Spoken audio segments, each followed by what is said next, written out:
Hey everyone, I'm Madeline Park, stylist and vintage fashion hound. I believe everything has a story, whether it be clothes or the people that wear them.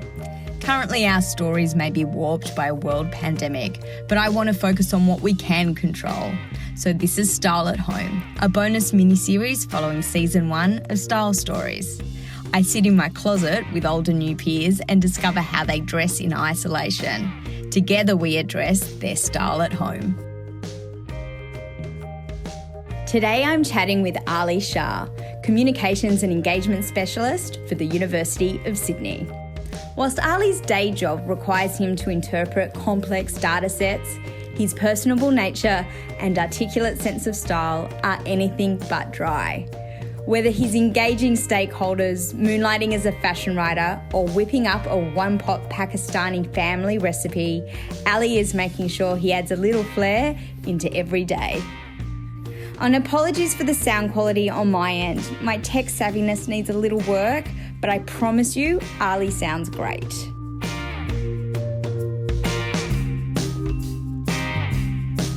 Ali, you have one of those job titles that can mean a lot of things. Can you give me a brief rundown on what you do?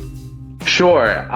So I work at University of Sydney, and it's quite a bit. And weirdly enough, I actually work for our sort of in-house analytics team, which is like a team of 40 people trying to do as much as they can in producing data for the rest of the university and sort of external areas as well. So my job is to basically, long story short, basically try to communicate with the rest of the university and dumbing down all the work that we do so we can get it to a standard where everyone can understand it, which is really just the summary of it. And the engagement element, of course, is to make sure that we continue to sort of keep people engaged with all the work that's going on within our team. And it's just like it's incredible work what they can do.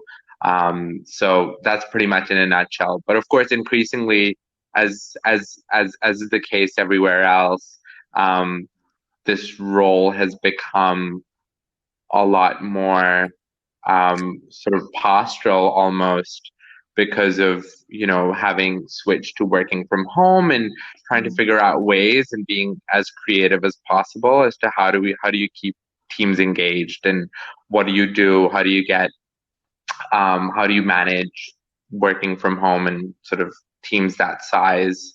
And of course, like, how do you keep people excited about work, when the whole sort of situation is that I'm just, staring at my plant for the last 4 weeks.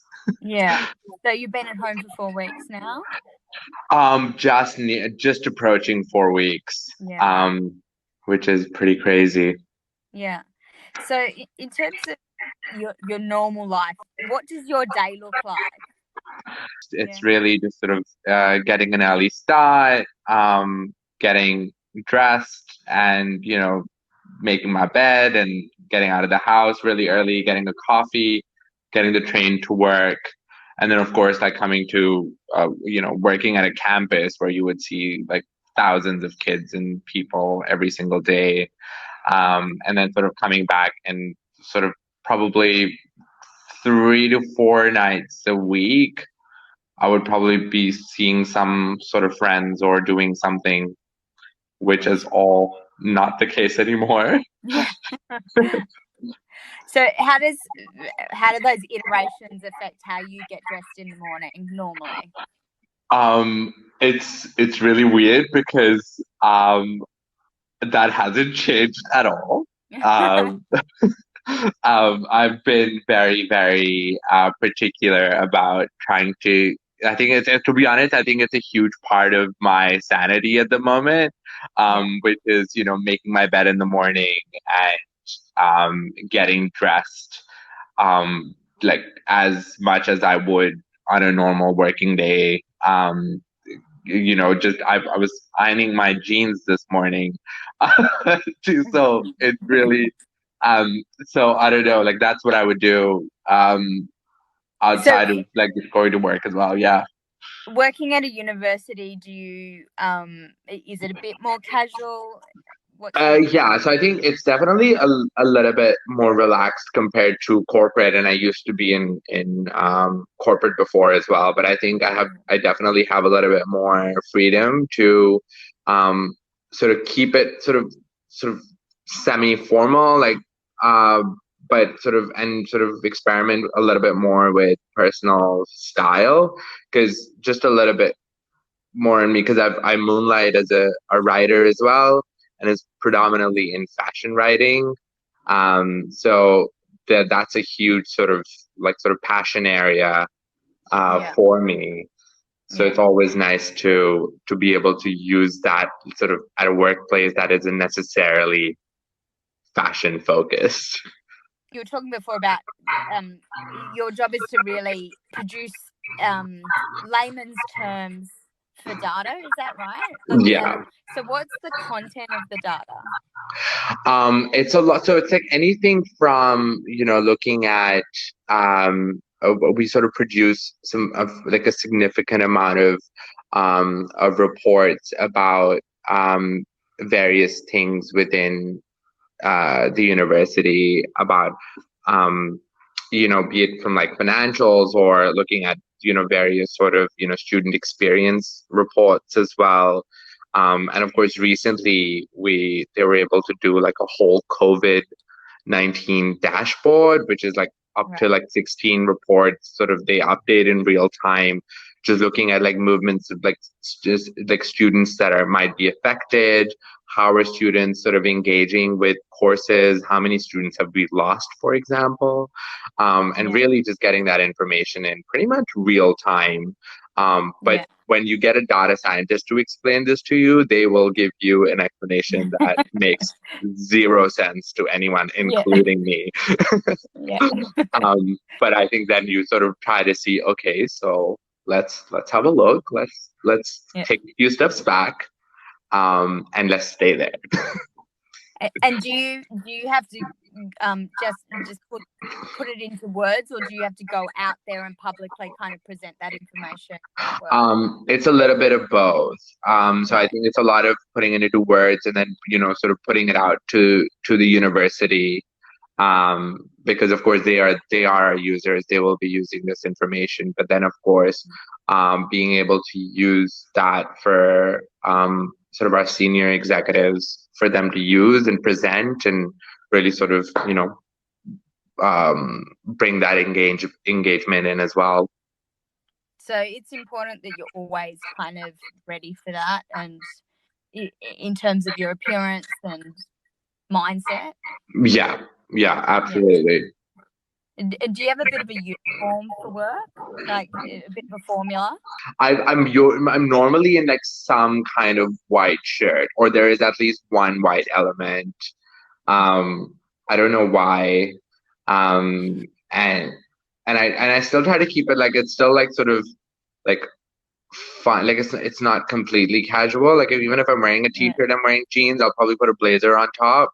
Um, Yeah. which is usually, and I think there's like that just sort of elevates the game. I always do stand out because everyone else is sort of looking a little bit more, that normal, semi-formal, like formal, some casual formal. Mine's definitely just a little bit out there. Like if I'm feeling, and I always say it, I'm like, the more stressed I am, the more outrageously dressed I would be. That is like the barometer. And I remember like just before COVID sort of hit, because so many of our projects sort of went all over the place. It was, Yeah. a Friday would comprise a black, like large black, like felt hat, and like a Hawaiian shirt on a Friday, because I was like, this is Right. very high stress situation. Yeah. So my clothes are getting more and more ridiculous. So is it getting ridiculous at home? Are you feeling the anxiety now, or what's happening with Um, your working at home wardrobe? I think, to be honest, I think the work situation is actually getting better. I Yeah. think we're coming out of that, it feeling unknown, or like it's not a mystery anymore, and there's like less anxiety around that. around Yeah. that area. But I think just staying at home is perhaps driving me a little crazy. There's where like I just try to go for walks and try to cook a lot. And I'm itching for like a side hustle as well, which I think I'm gonna start soon. Yeah. Which might be like writing a cookbook because I was like, Yeah. I cook a lot of. I'm originally from Pakistan, and I cook a lot of like one pot Pakistani food Yeah. for me and my friends, and I've always just wanted to write all the recipes down. So I'm like, I might do Yeah. that. Are they family recipes? They're family recipes, yeah. Oh, they're the best. Yeah, absolutely. And they're the You should easiest as well. There's definitely like do that. no issue. Like it's just like such no fuss cooking. Yeah. So I think that might be a little fun thing. But I also think everyone's doing that. There's so much like Uh, cooking related stuff online at the moment. what are you wearing today? I am wearing this really cool shirt I got from COS. Yeah. It doesn't have any openings, so it just looks like a really square, flat shirt with a collar because it buttons up on the side, like on the shoulder. Right. And I'm wearing Levi's 501s, as I said, that I ironed and creased in the morning, as one does. And I'm wearing my sort of home slippers. They're like these Moroccan slippers that are made out of cowhide, and they're just super comfy and super cute. They look like little like cat paws when you're wearing them. So all the things I wear around the house. And have they been getting a lot of wear? They have been. I had pretty much just like put them aside for just like my statement shoe wear, like shoe collection bit. And I have recently fallen in love with them again because I'm just around the house so much, and I always, because I'm dressing up every day, I kind of want to sort of dress up my shoes a bit, feet as well. What else are you doing to get creative? I'm, as I said, I think because just trying to, if I can start with that recipe book as well, really want to start writing. I think I'm just at that point now where I'm like, okay, enough of the lazy weekends. One of those people who's always really enjoyed working and like being occupied with something. Yeah. So I'm really just like primed for getting back into writing again. Hopefully I can get there's a few stories in my head. Let's see how they sort of turn out. I think, of course, like a lot of people, I think a lot of stories from the heart and personal stories are probably, something that people are really, I think, hungry for because, we're all sort of physically not with each other. And sort of see, we're all in the same boat and everyone's sort of going through the similar thing. It's like same but different. What are you cooking tonight? What am I cooking tonight? I am making a chicken and chickpea curry.